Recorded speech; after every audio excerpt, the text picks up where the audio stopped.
Salve galera, tudo bem com vocês? Aqui é o professor Pablo Jamil, que sejam bem-vindos a mais um vídeo no meu canal. Hoje, resgatando o quadro Verdade Nua e Crua, eu vou falar para vocês sobre um tema altamente polêmico que tem sacudido a comunidade concurseira. Como a comunidade concurseira faz parte de uma parcela muito grande do público do meu canal, eu preciso falar sobre isso. Vou falar sobre a bendita Reforma Administrativa ou PEC 32 de 2020, logo depois de o Carlão rodar a vinheta. Enquanto ele está rodando a vinheta, você clica aqui para fazer inscrição no canal, beleza?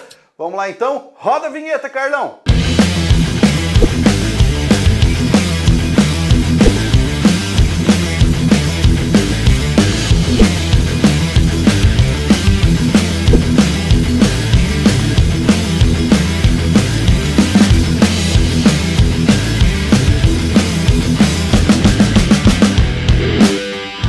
Muito bem, eu já havia feito alguns vídeos anteriores, mas isso há muito tempo, sobre a reforma administrativa, antes de todo esse estardalhaço que está acontecendo, né, nesse momento. E depois nós tivemos o relatório, né, do cidadão ali, do Maia, falando sobre a proposta que está seguindo para a votação. Mas eu vou dizer especificamente por que eu estou gravando este vídeo. Eu estou gravando este vídeo motivado por uma fala de um cidadão de outro canal também do YouTube, especificamente do Hugo Freitas. O Hugo Freitas havia gravado alguns vídeos, ele está trazendo aí alguns esclarecimentos a respeito desse assunto. Assisti ao vídeo e eu ouvi uma coisa muito interessante que ele falou. Ele é concurseiro e ele fala para outros concurseiros. Ele disse assim, ó, você tem que ir lá cobrar o seu professor de cursinho. Bem, como vocês sabem, eu não estou em nenhum cursinho. Eu tenho o meu site em que eu vendo os meus cursos de língua portuguesa. Mas eu sou o professor da galera que estuda para concurso público. Então, eu me coloquei nessa posição. E ele disse, você precisa cobrar o seu professor para que ele se posicione. Então eu estou gravando este vídeo como uma espécie, não necessariamente de resposta ao Hugo, porque na minha opinião ele tem razão no que ele está dizendo, mas uma maneira de eu me manifestar dentro da comunidade concurseira. O que acontece, cara? Nós temos a comunidade dos preparatórios sempre dizendo a mesma coisa para os alunos. Baixa a cabeça, estuda, vai estudando, vai dar certo, uma hora você vai passar, isso não... Tá. É assim, mas também não é assim. Por quê? Porque, na minha opinião, essa proposta que a PEC 32 está trazendo agora é um grande retrocesso para a manutenção da transparência das instituições brasileiras no que tange ao serviço público. Eu estou muito preocupado com isso e eu vou trazer aqui 2 pontos a respeito desse assunto. Você que está assistindo a este vídeo e por alguma razão não gosta de servidor público, não gosta de concurso público, você que é aquele tipo de pessoa que fala, ah, porque servidor público é isso, servidor público é aquilo, não assista o vídeo até o fim. Aliás, para o vídeo agora e sai daqui. Vai ver alguma coisa, sei lá, do Whindersson Nunes, vai ver alguma coisa, vai xingar o Felipe Neto, entendeu? Vai pro vídeo dessas pessoas. Eu só quero que fique aqui quem estiver querendo discutir algo sério relacionado ao universo do servidor público e da manutenção das instituições no âmbito da administração pública. Quais são os pontos extremamente graves, na minha opinião, de todos os outros, né? Mas o que é muito grave nesse momento em relação a essa PEC? Primeiramente, é a história relacionada à estabilidade do servidor, tá? Dentro do texto do relatório, o Maia traz que a estabilidade do servidor é algo fundamental, porque é por meio disso que se garante que não vai haver malversação do dinheiro público, porque o servidor público tem as prerrogativas de fiscalizar, e que a estabilidade é importante para isso. No próximo parágrafo dentro do texto, se você for lá olhar, se você for lá ler o texto que está lá na PEC, ele traz, aliás, no relatório sobre essa PEC, ele traz que A despeito disso, essa mesma estabilidade não pode ser um óbice, não pode ser contrário, não pode ser prejudicial à própria população.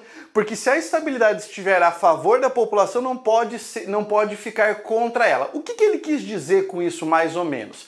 Que alguns servidores, por causa da sua estabilidade, não trabalham, né, para a população, não servem à população. Ele quis colocar aí de uma maneira muito perniciosa, na minha opinião, que a estabilidade é uma forma de o servidor público ser um vagabundo, ser um folgado. Isso ficou muito claro por essa parte do texto, certo? E isso eu achei que ficou, assim, terrível. Agora, qual é a proposta que eles estão tentando passar? Que vai haver uma estabilidade, entre aspas, né? Porque essa estabilidade vai passar por uma avaliação de ciclo semestral, uma avaliação de desempenho. Até aí você pode falar, uau, legal, avaliação de desempenho. Quem é que vai fazer essa avaliação? Vamos pensar num caso curioso. Vocês que estão acompanhando a CPI, todas essas histórias relacionadas à fiscalização e tudo mais. Quem é que vai avaliar o servidor? Provavelmente quem está nas posições superiores. Se essa posição superior for aquele cidadão que é de livre nomeação, livre exoneração, que for aquele cara que talvez não está ali porque foi aprovado num concurso, pode ser aquele cara que fala, então você está aqui fiscalizando essa parada. Mas eu tô vendo aqui, ó, que nos últimos 6 meses o seu trabalho não foi de acordo com o desempenho que eu tô achando que você deveria ter. Então nesse ciclo aqui o senhor está reprovado, tá? Acho interessante você começar a dar atenção para outros assuntos aqui, cumprir suas atribuições, para que você não seja avaliado negativamente no próximo ciclo e não possa perder sua estabilidade, tá? Então, existe essa ideia de avaliação, para você que pensa que a avaliação, né, de desempenho vai ser uma forma isonômica de tratar as pessoas, não vai. Mas enfim, porque a gente sabe quem é que avalia, como avalia, por quê e para quê, às vezes para quem avalia. Isso é altamente complexo, isso na minha opinião desrespeita diversos pressupostos fundamentais, diversas garantias do cidadão, mas tudo bem, vamos adiante refletindo sobre isso.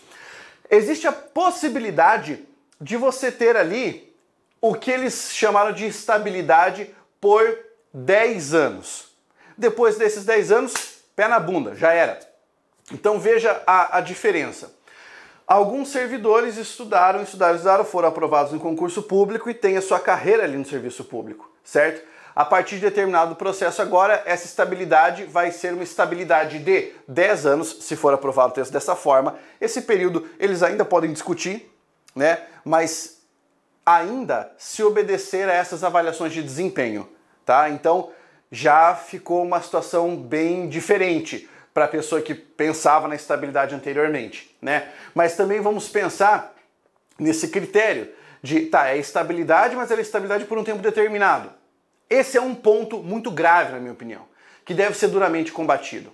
Outro ponto que, na minha opinião, deve ser duramente combatido é a forma de contratação. Pablo, vai continuar existindo concurso. Claro, inclusive já houve a liberação dos concursos para o próximo ano. Isso saiu até como notícia. Mas você viu como é que eles estão pensando numa forma alternativa de contratar? Por meio de processo, né, de seleção simplificado, popular PSS. Pablo, mas no PSS ainda vai haver o nosso concurso, ainda vai haver a prova. Eu não sei se você sabe, mas nem todo PSS é feito por meio de uma prova objetiva aplicada. Na verdade, esse PSS pode ser feito por uma chamada análise curricular. Essa análise curricular pode ser uma análise curricular entre aspas. Por quê? Porque você envia o currículo, mas quem vai fazer a análise é a pessoa que vai tomar a decisão. Esses critérios analíticos são altamente subjetivos, apesar de estarem positivados objetivamente num edital. Isso vai facilitar enormemente o que a gente chama de QI, quem indica. E aqui eu vou dar um testemunho para você. Talvez vocês odeiem ouvir isso, mas é real. Eu já participei de um PSS, eu sou professor, tenho Graduação, mestrado, doutorado, uma cacetada de livros publicados, 12 mais especificamente, e participei de um PSS. No PSS em que eu estava, havia 4 candidatos, nenhum com um livro publicado, apenas outro com o título de doutor. A minha prova na análise de currículo passava em publicação, em titulação, em tempo de experiência e tudo mais. Eles, na seleção, me eliminaram. Por quê? Porque faltou um carimbo no verso de um certificado, né? E esse verso estava em branco. Faltou um carimbo escrito em branco. Quando eu liguei para a comissão avaliativa, o cara atendeu e falou bem assim, viu, é aquele candidato. Sacou? É esse o tipo de avaliação honesta que a reforma pretende trazer. Isso é altamente perigoso. E na minha opinião, isso deve ser combatido. Pablo, mas você está falando isso porque você dá aula para curso preparatório para concurso público. Eu não dou aula para cursinho. Eu tenho um aluno que é advogado, tenho um aluno que é professor, eu tenho um aluno que faz pro Enem, tenho um aluno que presta concurso público, mas nesse caso, basta você ter o mínimo de lucidez e entender o que é que essa proposta está trazendo. Pablo, vai enxugar a máquina pública. Você acha? Você acha que a partir do momento que for por uma análise curricular e que pode ser por indicação, vai enxugar a máquina pública?